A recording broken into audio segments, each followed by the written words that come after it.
কিয়ামতের ময়দানে, কিয়ামতের দিন 4টা বিষয়ে জিজ্ঞাসাবাদ না করা পর্যন্ত কেউ এক কদমও নাড়াতে পারবে না।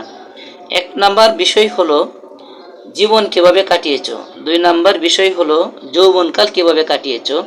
3 নাম্বার বিষয় হলো তুমি অর্থ সম্পদ কিভাবে কামাই করেছো এবং কিভাবে ব্যয় করেছো। 4 নাম্বার বিষয় হলো তুমি এলেম কতটুকু শিক্ষা করেছো আর কতটুকু আমল করেছো।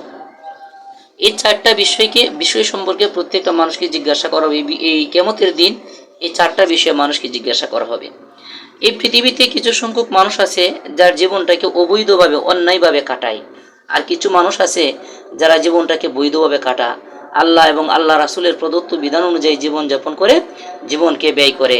আর কিছু মানুষ আছে শয়তানের অনুসারী হয়ে, যারা শয়তানের দাসত্ব করে, শয়তানের পথ অনুসরণ করে জীবন কাটায়। কিয়ামতের দিন যারা আল্লাহ এবং আল্লাহ রাসূলের আনুগত্য করে জীবনকে ব্যয় করেছে তাদেরকে আল্লাহ জান্নাত প্রতিদান দিবেন। আর যারা পৃথিবীতে শয়তানের আনুগত্য করে জীবন কাটিয়েছে তাদেরকে আল্লাহ তাআলা জাহান্নাম দিবেন। 2 নাম্বার বিষয় হলো যে যৌবনকাল কিভাবে কাটিয়েছো। সুবহানাল্লাহ, যৌবন একটা বড় নিয়ামত। আল্লাহ রাব্বুল আলামিন মানুষকে যৌবন দিয়েছেন, সুবহানাল্লাহি ওয়া বিহামদিহি। এই যৌবনকালে মানুষ ভালো কাজ করার ক্ষমতাও রাখে, অন্যায় কাজ করার ক্ষমতাও রাখে, খারাপ কাজ করার ক্ষমতাও রাখে, ভালো কাজ করার ক্ষমতাও রাখে।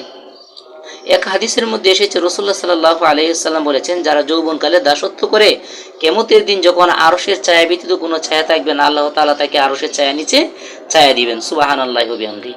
3 নাম্বার বিষয় হলো অর্থ সম্পদ তুমি কিভাবে কামাই করেছো। আল্লাহ তাআলা কোরআনের এক আয়াত আল্লাহ তাআলা বলেন, ওয়ালাকাদ মাক্কান্নাকুম ফিল আরদি ওয়া জাআলনা লাকুম ফিহা মাআইশ।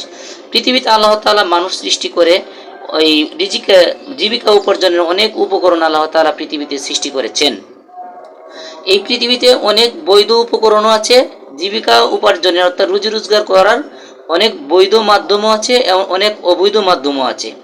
যারা বৈধভাবে জীবনযাপন করে অর্থ সম্পদ কামায় তাদের প্রতি আল্লাহ তাআলা সন্তুষ্ট থাকেন। আর যারা অন্যায়ভাবে হারামভাবে অর্থ উপার্জন করে তারা আল্লাহর কাছে অত্যন্ত মানে আল্লাহ তাদের প্রতি অত্যন্ত অসন্তুষ্ট থাকেন।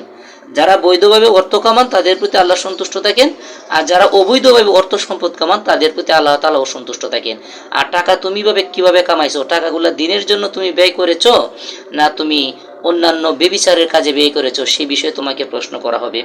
এজন্য আমাদের করণীয় বিষয় হলো অর্থ সম্পদ উপার্জনের ক্ষেত্রে আমাদেরকে লক্ষ্য করতে হবে আমি হালালভাবে উপার্জন করছি না হারামভাবে করছি। ব্যয় করার ক্ষেত্রেও আমাদেরকে চিন্তা করতে হবে টাকা আমরা এই ভালো পথে ব্যয় করছি না অন্যায় পথে ব্যয় করছি। 4 নাম্বার বিষয় হলো এলেম সম্পর্কে। এলেম আল্লাহ তাআলা যদি জিজ্ঞান যে এলেম কতটুকু শিখেছিলে আর কতটুকু আমল করেছিলে, এই বিষয়ে জিজ্ঞাসাবাদ করা হবে। যদি বলে আল্লাহ যে বান্দা তুমি নামাজ পড়া তোমার উপর ফরজ ছিল 5 ওয়াক্ত নামাজ, তুমি কি জানতে না? বান্দা যদি বলে জানতাম, তাহলে আল্লাহ যদি বলেন তাহলে পড়লে না কেন? মিথ্যা কথা কবিরা গুনাহ। আল্লাহ যদি জিজ্ঞাসা মিথ্যা কথা কবিরা গুনাহ তুমি কি জানতে না, সে বলবে যে জানতাম, তাহলে কবিরা গুনাহ বললে কেন, কবিরা গুনাহ করলে কেন, মিথ্যা কথা বললে কেন? আল্লাহ রাব্বুল আলামিন আমাদেরকে এই 4টা বিষয়ের উপর আমল করার তৌফিক দান করুন। আমরা যেন রাসূলুল্লাহ সাল্লাল্লাহু আলাইহি ওয়াসাল্লামের এই বাণীগুলোর উপর জীবনযাপন করতে পারি।